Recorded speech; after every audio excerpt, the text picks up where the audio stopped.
আসসালামু আলাইকুম, নূরজাহানস কুকিং রুমে সবাইকে স্বাগতম। আজকে দেখাবো আমি ঘরে তৈরি করা হালিম মশলা। এই মশলাটা আপনারা কাঁচের বয়মে 5 থেকে 6 মাস সংগ্রহ করতে পারবেন।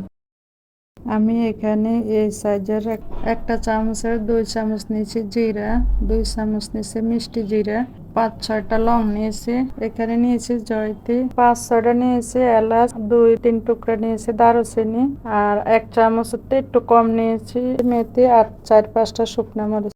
এগুলোর এখন আমি একটা শুকনো ফ্রাই প্যানে ভেজে নিব। চুলার আঁচটা একদম কমে রেখে আস্তে আস্তে ভাজতে হবে, নিচেতে যেন পুড়ে না যায়, কালার নষ্ট না হয়। যদি পুড়ে যায় কালার নষ্ট হয়ে যাবে আর মশলার স্বাদও নষ্ট হয়ে যাবে। একদম চুলা কমে রেখে প্রায় 2 থেকে 3 মিনিট ভেজে নেবেন।